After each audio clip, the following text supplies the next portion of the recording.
यदविद्याविलासेन भूतभौतिकसृष्टयः तं नौमि परमात्मानं सच्चिदानंदविग्रहम्। प्रमा का लक्षण अनधिगत अबाधित अर्थ विषयक ज्ञानत्व, यह एक लक्षण है। दूसरा लक्षण है अबाधित विषयक ज्ञानत्व। इसमें जो प्रथम लक्षण दिया गया तो उसमें अनधिगत इस अंश का क्या प्रयोजन है यह दिखाया। अनधिगत इसको रखने पर धारावाहिक ज्ञान स्थल में द्वितीय तृतीय आदि ज्ञानों में इस लक्षण की अव्याप्ति की शंका होती है, तो उसका निवारण किया गया दो प्रकार से। एक प्रकार यह है, तो द्वितीय तृतीय आदि ज्ञानों में वर्तमान काल विषय होता है, जो काल उसके पूर्व ज्ञान में विषय नहीं है, तो इसलिए वह अज्ञात बन जाता है विषय, तो लक्षण आ जाएगा। दूसरा समाधान यह है, वेदांत सिद्धांत के अनुसार धारावाहिक ज्ञान स्थल में वृत्ति का भेद नहीं है, एक ही वृत्ति मनोवृत्ति, एक ही ज्ञानात्मक मनोवृत्ति उतनी देर तक रहती है, तो एक ही ज्ञान हुआ, तो उसमें तो लक्षण है, तो अव्याप्ति दोष नहीं आता है, यह बता दिया। अब आगे का ग्रंथ है, इसमें अबाधित यह जो विशेषण दिया गया है इसके ऊपर विचार करते हैं। प्रमा का जो विषय है उस विषय के दो विशेषण लक्षण में पड़े हैं, एक अज्ञातत्व और दूसरा अबाधितत्व। तो अबाधितत्व यह विषय में है क्या? वेदांत सिद्धांत के अनुसार अबाधित एक ही पदार्थ है ब्रह्म।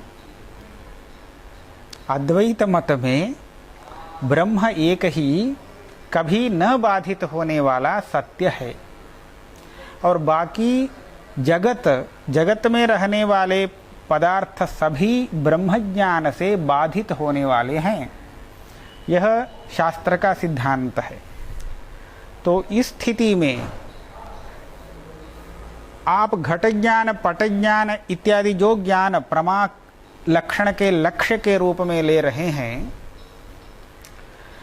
इसमें लक्षण समन्वय नहीं होता, क्योंकि इसका जो विषय है घट पट आदि वह वेदांत सिद्धांत के अनुसार बाधित हैं। ब्रह्म साक्षात्कार से इस प्रपंच का, पूरे प्रपंच का बाध हो जाता है, यह सिद्धांत है। तो अबाधित ऐसा कोई पदार्थ प्रपंच में नहीं है, ब्रह्म ही एक अबाधित है। तो घटपट आदि ज्ञान जो प्रमा लक्षण का लक्ष्य आप मान रहे हैं, उन सभी ज्ञानों में इस लक्षण का होना संभव ही नहीं है, क्योंकि सब बाधित है। हम इस दोष को असंभव ऐसा नहीं कहेंगे, क्योंकि ब्रह्म साक्षात्कार में एक स्थल पर समन्वित हो जाता है यह लक्षण, अतः लक्षण का असंभव नहीं, किंतु लोक में जो पदार्थ ज्ञान है उसमें अव्याप्ति यह दोष आएगा। तो यह कहते हैं ननु, इस शंका को उठाते हैं पूर्व पक्षी, ननु सिद्धांते घटादेः मिथ्यात्वेन बाधितत्वात् तज्ज्ञानम कथम प्रमाणम। तो सिद्धांत में वेदांत सिद्धांत का अर्थ वेदांत सिद्धांत, तो अद्वैत वेदांत सिद्धांत में घटादेः बाधितत्वात्, तो घट ज्ञान पट ज्ञान इत्यादि ज्ञान के विषयीभूत पदार्थ घटपट इत्यादि जो हैं वो सब बाधित हैं। बाधित हैं, इसमें क्या प्रमाण? घटपट आदि जो हम देख रहे हैं ये सब बाधित है, इसमें क्या प्रमाण है? तो प्रमाण कहते हैं मिथ्यात्वेन ब्रह्म सत्यम जगन मिथ्या। यह है आपका सिद्धांत।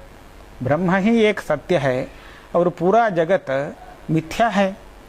तो मिथ्या होने के कारण वह बाधित है। मिथ्या उस पदार्थ को कहा जाता है जो तत्वज्ञान के पूर्व में अस्तित्व रखता है और तत्व साक्षात्कार होने के बाद तीनों कालों में नहीं रहता। वह है मिथ्या शब्द का अर्थ। जैसे एक रस्सी पड़ी हुई है, कोई उसको भ्रम से सर्प समझा है, तो उसको वहाँ क्या दिख रहा है? सर्प। वह क्या देख रहा है? सांप देख रहा है। लेकिन जब उसको रस्सी का ज्ञान हो जाएगा तो उसके बाद उसको जो दिखा था पूर्व में सर्प, वो कहाँ गया? कहीं नहीं गया, वो था ही नहीं। तो किसी भी काल में वह सर्प था नहीं। इसको कहते हैं बाध। तीनों ही कालों में जो पदार्थ नहीं रहता किंतु तत्व साक्षात्कार के पूर्व में अस्तित्व के साथ दिखता है, वह है मिथ्या। मिथ्या इस शब्द का यह पारिभाषिक अर्थ है। तो यहाँ अद्वैत वेदांत सिद्धांत में प्रपंच मिथ्या पदार्थ है। इसका अर्थ प्रपंच अभी अस्तित्व के साथ दिखता है, लेकिन जब ब्रह्म का साक्षात्कार हो जाएगा तो उसके अनंतर प्रपंच का अस्तित्व देखने में नहीं आएगा। इतना ही नहीं, कभी भी प्रपंच की सत्ता सिद्ध नहीं होगी। तो इसलिए त्रिकाल बाध, कालत्रय, तीनों कालों में उसका अस्तित्व सिद्ध नहीं होगा, यह स्थिति हो जाएगी। तो इस तरह प्रपंच में हम जिन पदार्थों को देख रहे हैं वह सब वेदांत सिद्धांत के अनुसार बाधित पदार्थ हैं। तो उन बाधित पदार्थ विषयक ज्ञान अबाधित विषयक ज्ञान नहीं बन सकता है। तो उस ज्ञान में कैसे आप लक्षण का समन्वय करेंगे, यह प्रश्न है। तो समाधान देते हैं उच्यते। हाँ, इसका समाधान आवश्यक है। ब्रह्म साक्षात्कारानंतरम ही घटादीनां बाधः। यह ठीक है, प्रपंच बाधित है, लेकिन उस प्रपंच का बाध इसका क्या अर्थ है? तीनों कालों में उसकी असत्ता का निश्चय। सर्प वहां तीनों कालों में नहीं था, यह निश्चय कब होगा? रस्सी को जानने के पश्चात। उसके पूर्व में जब सर्प दिख रहा हो तो उस समय उस सर्प की सत्ता ही दिखती है। तीनों कालों में वह सर्प है नहीं, ऐसा वह नहीं कह पाएगा। वह रज्जू ही है, यह निर्णय होने के बाद पूर्व में दिखा जो सर्प है उसको वह कहेगा तीनों कालों में वह नहीं रहा। यह नहीं कहेगा कुछ समय पूर्व था अभी नहीं है, ऐसा नहीं कहेगा, है ना। तो यह है मिथ्या का लक्षण। बाध उसी ज्ञान को कहते हैं। इसको बाध नहीं कहा जाता है जो तीनों कालों में सत्ता के साथ दिखा ही नहीं। जैसे शश श्रृंग, शश मने खरगोश, श्रृंग मने सींग। खरगोश का श्रृंग ऐसा कोई पदार्थ होता ही नहीं, उसके सींग नहीं होते। तो इस प्रकार शशश्रृंग यह जो हम कहते हैं तो इसका अर्थ नहीं है, कभी भी हमें भ्रम भी नहीं होता शशश्रृंग इसके पूर्व में था अभी नहीं है, ऐसा नहीं कहते हैं। तो ये भी तीनों कालों में नहीं रहने वाला है। और जो सांप दिखा रज्जू में वो भी तीनों कालों में न रहने वाला ही है। लेकिन इन दोनों में अंतर यह है, शश का श्रृंग, खरगोश का सींग असत पदार्थ है, असत है, मिथ्या नहीं। और यह जो सांप दिखा रस्सी में, वह असत्य नहीं, वह मिथ्या है। तो इन दोनों में ऐसा अंतर क्यों हुआ? यही उसका कारण है। यह सांप अस्तित्व के साथ दिखा, जब भ्रम रहा, भ्रम काल में सांप की सत्ता का अनुभव हो रहा है, सांप है, लेकिन शशशृंग की सत्ता का अनुभव नहीं है। वो जब से वह अपने ज्ञान में आता है, तब से असत रूप में ही आता है, तो इसलिए वह असत है और यह मिथ्या है। तो असत और मिथ्या, इन दोनों शब्दों के अर्थ में अत्यंत भेद है। ये दोनों ही शब्द पारिभाषिक हैं। तो इस तरह असत्ता का निश्चय, सत्ता निश्चय के बाद जो असत्ता का निश्चय होता है, वह है बाध। तो इस तरह बाध कब होगा प्रपंच का? ब्रह्म साक्षात्कार के बाद, अभी नहीं। ब्रह्म साक्षात्कार के उत्तर काल में, ब्रह्म साक्षात्कार अनंतरम ही घटादीनां बाधः। इसमें क्या प्रमाण? ब्रह्म तत्व साक्षात्कार होने के बाद प्रपंच का बाध हो जाएगा, इसमें प्रमाण क्या है? तो कहते हैं श्रुति प्रमाण है। कैसी श्रुति है? यत्र त्वस्य सर्वम् आत्मैवाभूत तत् केन कम पश्येत इति श्रुतेः। इस श्रुति के पूर्व में एक श्रुति है, यत्र हि द्वैतमिव भवति तदितर इतरम पश्यति। यह वाक्य है श्रुति में, बृहदारण्यक उपनिषद का यह वाक्य है। तो यत्र, जिस अवस्था में द्वैतम, द्वितीय, अपने से द्वितीय, दूसरा, भवति, कल्पित द्वैत रहता है, तो उस समय इतरः इतरम पश्यति। इतरः माने एक कर्ता, इतरम देखने योग्य पदार्थ को देखता है। तो हम जब देखते हैं तो उस समय द्वैत है। घट हमसे भिन्न जब रहता है, तब हम घट को देखते हैं। तो यहाँ त्रिपुटी है, देखने वाला एक है कर्ता, दृष्टा, जिसको देखता है वह दृश्य, और देखना क्रिया। देखने वाला, दिखने वाला और बीच में देखना, यह त्रिपुटी है। दृष्टा, दृश्य,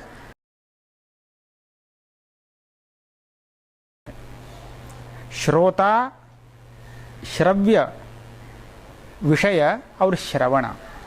इसी तरह सब जब ये सब कब हो सकता है? जब अपने से भिन्न दूसरा पदार्थ हो। जिस अवस्था में अपने से भिन्न दूसरे पदार्थ हैं, उस अवस्था में देखते हैं, सुनते हैं, ये सब व्यवहार चलता है। यत्र ही द्वैतमिव भवति तत् इतरः इतरम पश्यति, इतरः इतरम जिघ्रति। इस प्रकार वहाँ आगे का भी वाक्य है। यह एक स्थिति का वर्णन है। इसके बाद देखिए, यत्र तु अस्य सर्वम आत्मैव अभूत। तो जिस अवस्था में सर्वम, सर्वम माने इसने जो देखा, सुना इत्यादि संपूर्ण प्रपंच आत्मा एव अभूत, केवल आत्मा ही निश्शेष हो जाता है, उस अवस्था में तत् केन कम पश्येत, कौन किस साधन से किसको देखेगा, ऐसा भेद ही नहीं है। तो उस अवस्था में देखना, सुनना इत्यादि कोई भी व्यवहार संभव नहीं। हाँ, अब देखिए, दो अवस्थाओं का वर्णन है यहाँ पर श्रुति में। प्रथम अवस्था में दूसरी वस्तु की सत्ता है और उसको देखता है, यह द्वैतावस्था है। जब देखता है तो उस समय उस वस्तु की सत्ता है। और दूसरी अवस्था का वर्णन है, उसमें आता है जब आत्मा ही केवल बन जाता है, दूसरे वस्तु निश्शेष हो जाते हैं, तो इस स्थिति में कोई भी व्यवहार नहीं। तो यह क्या कह रहा है? देखिए, पहले हम द्वैत को देखते हैं, द्वैत की सत्ता को देखते हैं। जब आत्म साक्षात्कार हो जाता है तो उसके बाद द्वैत की सत्ता नहीं रहती। तीनों कालों में आत्मा से भिन्न कोई भी पदार्थ नहीं है। इसका ज्ञान कब होगा? ब्रह्म साक्षात्कार से। तो उसके पूर्व में वह उस अपने से भिन्न, आत्मा से भिन्न वस्तु की सत्ता दिखती है, और ब्रह्म साक्षात्कार होने से वह सत्ता नहीं रह जाती है। तो इसलिए पूर्व में जो वस्तु अस्तित्व के साथ दिखा और साक्षात्कार होने के बाद जो वस्तु तीनों ही कालों में सत्ता रहित हो गया, वह वस्तु मिथ्या है। तो संपूर्ण जगत का मिथ्यात्व इन श्रुति वाक्यों से प्रतिपादित है। तो इससे क्या बना? ब्रह्म साक्षात्कार के बाद वह उसका बाध होता है। इतना तो हमें पता चला। इसको कहते हैं यत्रत्वस्य सर्वम् आत्मैवाभूत् तत्केन कं पश्येत् इति श्रुतेः न तु संसार दशायां बाधः।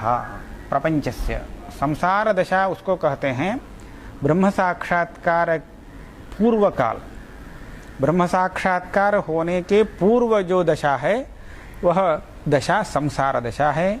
उस समय इस प्रपंच का बाध होता नहीं।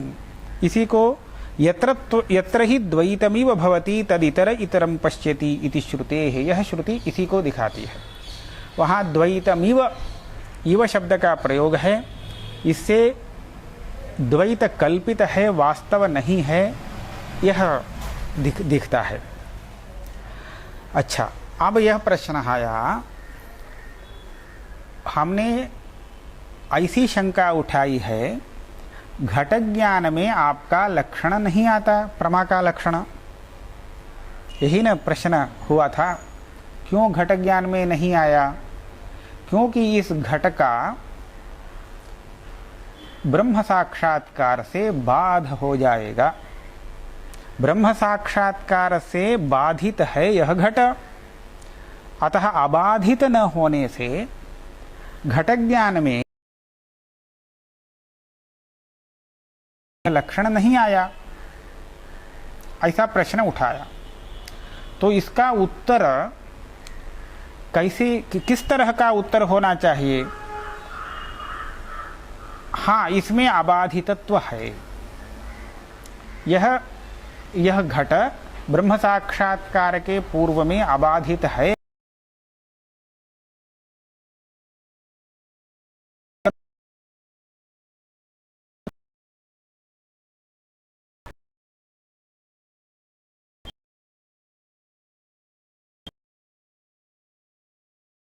ब्रह्म साक्षात्कार के बाद होगा।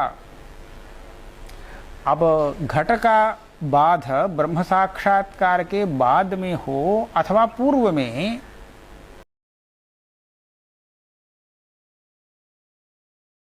जो रस्सी में दिख रहा है उस सर्प का बाध होने से पूर्व में क्या वह सर्प सत्य है? वास्तव में सत्य समझा है, यह अलग बात है। लेकिन बाध होने के पूर्व में भी वह सर्प तो बाधित ही है। रज्जु का ज्ञान होने के बाद पता चलेगा उसका मिथ्यात्व, लेकिन पता न चलने पर भी उसका मिथ्यात्व तो है ही। तो इस तरह देखने पर यह जो प्रपंच है वह ब्रह्म साक्षात्कार के पूर्व में भी मिथ्या ही है और बाधित ही है। तो इस स्थिति में उस प्रपंच ज्ञान में लक्षण का समन्वय आप कैसे करेंगे? क्योंकि अबाधितत्व आता नहीं, यह प्रश्न होता है। तो इसके लिए ग्रंथकार कहते हैं ब्रह्म साक्षात्कार अनंतरम घटादेर बाधः, ऐसा कहने से यह अभिप्राय लेना है लक्षण में थोड़ा परिष्कार अभिमत है। इस लक्षण में वैसे ही सामान्य रूप से अबाधित इतना ही विशेषण विषय में नहीं लगाएंगे, उसके साथ कुछ विशेषण जोड़ना पड़ेगा। वह क्या है? तथा च अबाधित पदेन संसार दशायाम अबाधितत्वं विवक्षितम् इति न घटादि प्रमायाम अव्याप्ति।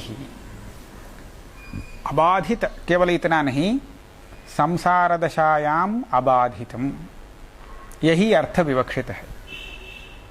संसार दशायाम अबाधितम, इसका अर्थ क्या है?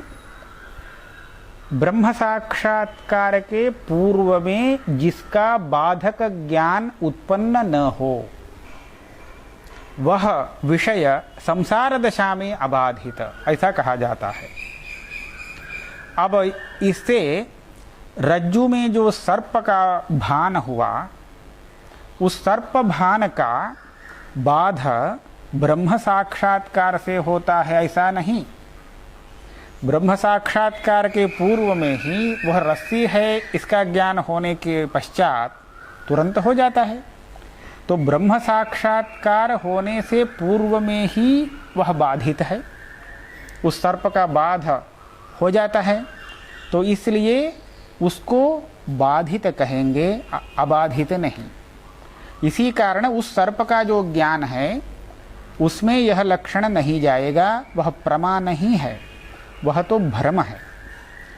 इसलिए अबाधित पद रखने से वह बाधित है सर्प, अतः अबाधित विषयक ज्ञानत्व, यह लक्षण उसमें नहीं गया। लेकिन जो पदार्थ हमारी दृष्टि में सत्य हैं, घटपट आदि व्यावहारिक, उन पदार्थों का बाध ब्रह्म साक्षात्कार से पूर्व होता नहीं, तो इसलिए संसार दशा में वे अबाधित हैं, घटपट आदि पदार्थ। लक्षण में संसार दशा अबाधित, यह अर्थ विवक्षित है अबाधित शब्द से। तो इससे क्या हुआ? संसार दशायाम अबाधितत्वम, यह घटपट आदि में वास्तव में है, तो इसीलिए अबाधित हो गए घटपट आदि। अबाधित विषय का ज्ञान बन जाता है घटपट आदि का ज्ञान, और लक्षण का उसमें समन्वय हो जाने से अव्याप्ति दोष नहीं है। तथा च अबाधित पदेन संसार दशायाम अबाधितत्वं विवक्षितम् इति न घटादि प्रमायाम अव्याप्ति। हो गया। तो वेदांत सिद्धांत में भी जो सिद्धांत प्रपंच को मिथ्या, ब्रह्म ही एक सत्य है ऐसा बताता है, उस सिद्धांत में भी घटपट आदि का जो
कर अव्याप्ति की शंका आप कर रहे हैं, तो ऐसा क्यों कर रहे हैं? उसको भ्रम छोड़ दीजिए, वो प्रमा का लक्षण का लक्ष्य ही नहीं, हटा दीजिए उसको।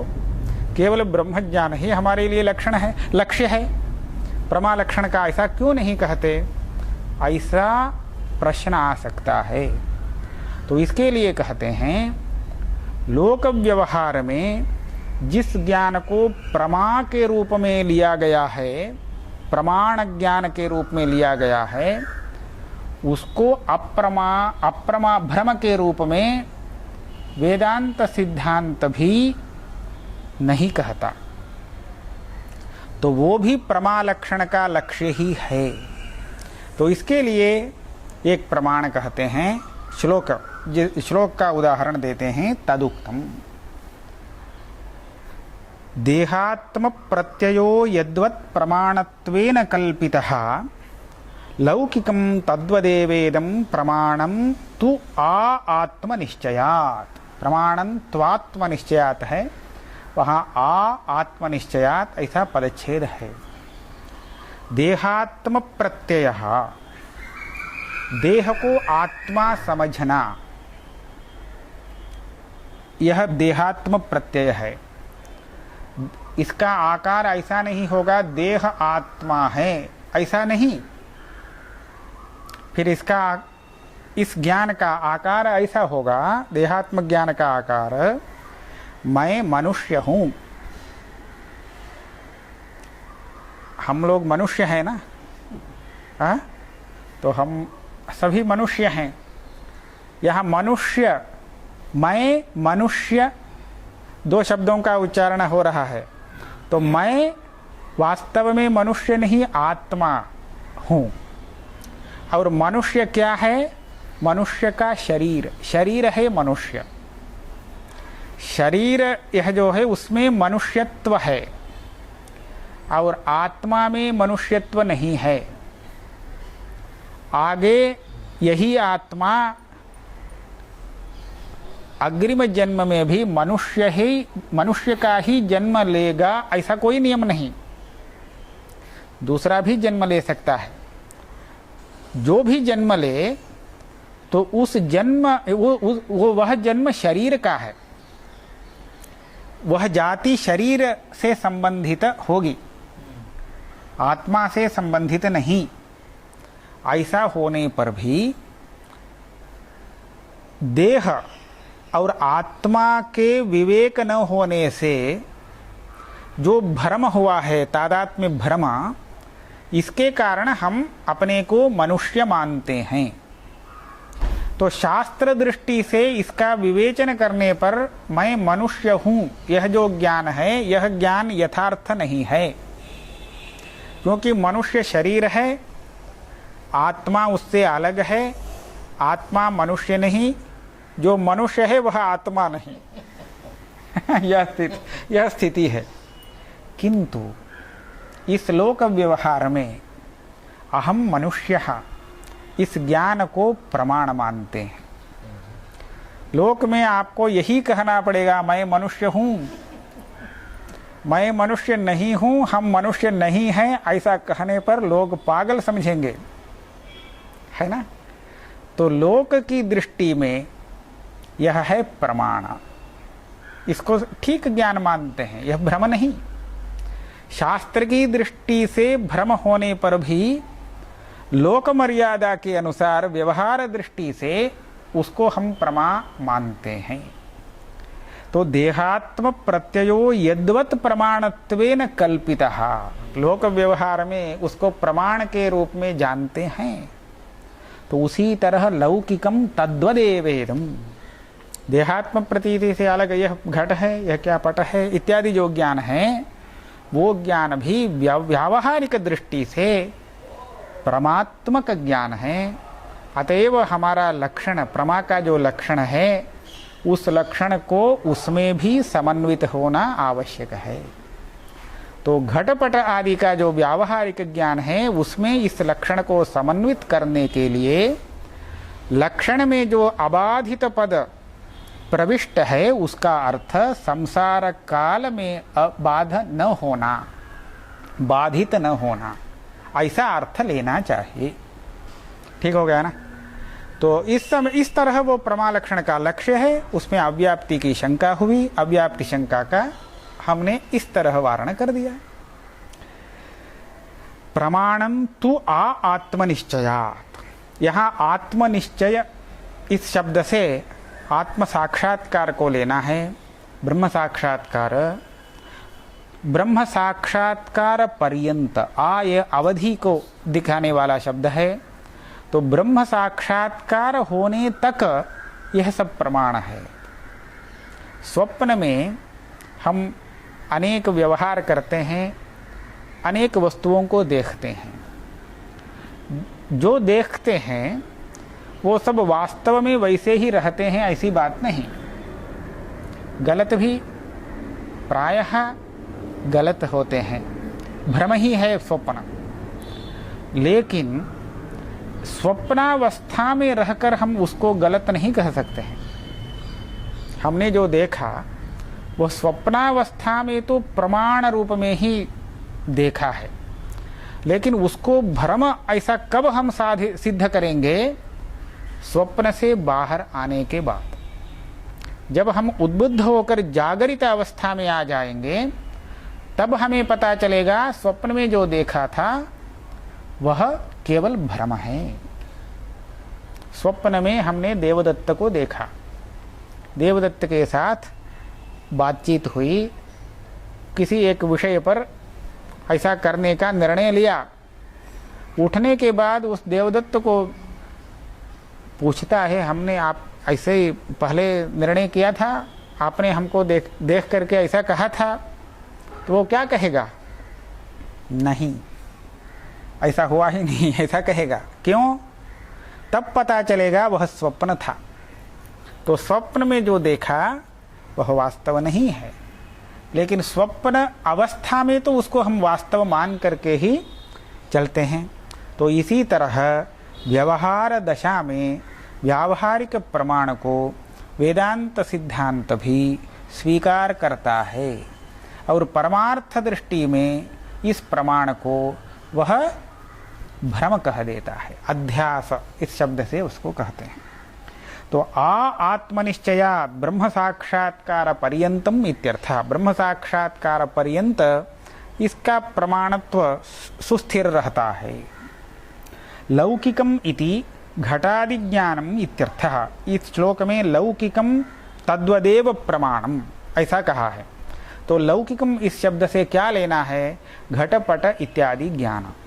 इस श्लोक में दृष्टांत भाग, दार्ष्टान्तिक भाग, ऐसा दो भाग है। यद्वत यह दृष्टांत भाग है, तद्वत दार्ष्टान्तिक भाग है। देहात्म प्रत्ययो यद्वत प्रमाणत्वेन कल्पितः, यह तो दृष्टांत है। तो अहम मनुष्यः यह ज्ञान विश्लेषण करने पर वह अशुद्ध है, वो गलत होने पर भी लोक में प्रमाण के रूप में स्वीकृत है, यह दृष्टांत है। तो उसी प्रकार दार्ष्टान्तिक होता है लौकिकम, घटपट इत्यादि का जो ज्ञान है वह भी लोक में प्रमाण के रूप में स्वीकृत है, ब्रह्म साक्षात्कार से बाधित होने पर भी। किंतु कब तक इसका प्रामाण्य रहेगा? ब्रह्म साक्षात्कार पर्यंत। तो ब्रह्म साक्षात्कार अनंतर इसको हम नहीं मानेंगे। तो इससे यह पता चलता है ब्रह्म साक्षात्कारात् पूर्वम, उसके पूर्व में अबाधित होना, यही लक्षण में अबाधित शब्द से विवक्षित है। यह हो गया प्रमाण सामान्य का लक्षण। प्रमाण सामान्य, इसका क्या अर्थ है? सामान्य और विशेष, ऐसे दो शब्दों का हम प्रयोग करते हैं। प्रमाण ऐसा नहीं समझना चाहिए ये साधारण लक्षण है और असाधारण सामान्य लक्षण है, इससे विशिष्ट लक्षण दो, ऐसा नहीं। सामान्य उसको कहते हैं जो सभी विशेषों में रहता हो। गो शब्द का अर्थ गाय है। इस प्रपंच में कितनी गाय हैं कोई संख्या नहीं कह सकते हैं, अनंत। केवल मान लीजिए 1 कोटि, 1 करोड़ गाय हैं, तो इन सभी गायों में गोत्व एक धर्म रहता है ना। तो जिस गोत्व के रहने से इन सभी प्राणियों को गो शब्द से हम व्यवहार करते हैं, वह गोत्व इन सभी गो व्यक्तियों में सामान्य धर्म है। तो सामान्य इसका अर्थ है सभी विशेषों के साथ रहने वाला। यह वृक्ष है, यह एक पेड़ है। तो यह वृक्ष कौन सा वृक्ष है? यह आम का पेड़ है, आम्र वृक्ष है, ऐसा कहेंगे। तो यहाँ वृक्षत्व यह सामान्य है और आम्र वृक्षत्व यह विशेष है। आप देखेंगे आम का जो पेड़ है वो भी पेड़ है, अमरूद का पेड़ है वो भी पेड़ है। तो वृक्षत्व सभी पेड़ों में रहने वाला धर्म है, वह सामान्य धर्म है और उसकी अपेक्षा आम्र वृक्षत्व यह विशेष धर्म होता है। तो सामान्य इस शब्द का अर्थ सभी, प्रमाण सामान्य इसका अर्थ सभी प्रमाणों का, प्रमाणों में रहने वाला लक्षण, और विशेष लक्षण किसी एक विशेष प्रमाण में रहने वाला। तो अभी जो प्रमाण का लक्षण कहा गया वह प्रमाण सामान्य लक्षण है। तो जिज्ञासा होती है आपके मत में कितने प्रमाण विशेष हैं, तो प्रमाणों का विभाग किस तरह किया गया है। तो सभी प्रमाण विभागों में इस लक्षण को रहना आवश्यक है। तो इसलिए बताते हैं वेदांत के अनुसार तानि प्रमाणानि षट्, 6 प्रमाण है। प्रत्यक्ष अनुमान उपमान शब्द अर्थापत्ति अनुपलब्धि भेदात्, प्रमाण का यह विभाग है। प्रमाणों के विभाग में प्रत्येक शास्त्रकार का मत विभिन्न है। तो आस्तिक नास्तिक सभी दर्शनों के अनुसार यदि देखते हैं तो एक प्रमाण मानने वाला भी व्यक्ति है, प्रत्यक्ष केवल प्रमाण है ऐसा कहने वाला चार्वाक है। प्रत्यक्ष के साथ अनुमान को भी द्वितीय प्रमाण के रूप में स्वीकार करता है बौद्ध। आस्तिकों में कणाद वैशेषिक जो है, वैशेषिक मत में भी 2 ही प्रमाण हैं, प्रत्यक्ष और अनुमान। शब्द को वह प्रमाण मानता है लेकिन अलग प्रमाण नहीं, अनुमान में उसका अंतर्भाव कर लेता है। तो शब्द भी प्रमाण है लेकिन प्रमाणांतर नहीं, अनुमान में उसका अंतर्भाव है, ये अलग विषय है। 3 प्रमाण मानने वालों में सांख्य आदि आते हैं। तो प्रत्यक्ष अनुमान और शब्द यह 3 प्रमाण है। नैयायिक 4 प्रमाण मानते हैं, प्रत्यक्ष अनुमान उपमान और शब्द। मीमांसकों में प्राभाकर मीमांसक 5 प्रमाण मानते हैं, उसमें अर्थापत्ति यह एक प्रमाण अलग जुड़ जाता है। और भाट्ट मीमांसक, कुमारल भट्ट के अनुसारी जो मीमांसक हैं वो 6 प्रमाण मानते हैं अनुपलब्धि। तो ये हमारे यहाँ वेदांत में भी व्यवहारे भट्टनयः इस तरह की एक उक्ति है। तो यथा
दिखती है क्या, इसको देखने के लिए। पूरा देख लिया, दिखा नहीं, इसका अर्थ वह नहीं है। तो उस वस्तु की जो अनुपलब्धि है, उस वस्तु के दर्शन का अभाव, उस अभाव के कारण उस वस्तु के अभाव का पता चलता है। तो यहाँ प्रमाण है ज्ञान अनुपलब्धि, वस्तु की अनुपलब्धि, वस्तु का दर्शन न होना, दर्शन का अभाव, वो भी अभाव ही है। और उस प्रमाण, वह प्रमाण है, उस प्रमाण का प्रमेय क्या है, उस वस्तु का अभाव। वस्तु का अभाव, वस्तु का न दिखना, ये दोनों अलग हैं। वस्तु का न रहना, घट का अभाव और घट दर्शन का अभाव, ये दोनों अलग हैं ना। घट के रहने पर भी घट को नहीं देख सकता है अंधा, तो घट का अभाव अलग है, घट का न दिखना यह अलग है। लेकिन न दिखना, इसको हम अनुपलब्धि कहेंगे। घट की अनुपलब्धि, और घट की अनुपलब्धि से हम किसका निश्चय करेंगे, घट के अभाव का। तो एक अनुपलब्धि प्रमाण वस्तु के अभाव का निश्चायक प्रमाण है। तो अभाव को सिद्ध करने के लिए अनुपलब्धि नामक एक प्रमाण भाट्य मीमांसक मानते हैं। इस प्रमाण को वेदांत में भी लिया गया है। तो इस तरह 6 प्रमाणों का विभाग हुआ है। अब इसके आगे क्रमशः जिस क्रम से यहाँ विभाग किए हैं, प्रत्यक्ष, अनुमान, उपमान, शब्द, अर्थापत्ति और उसके बाद अनुपलब्धि, तो इसी क्रम से क्रमशः विशेष रूप से निरूपण होगा। तो यहाँ पर हम इसको समाप्त करते हैं।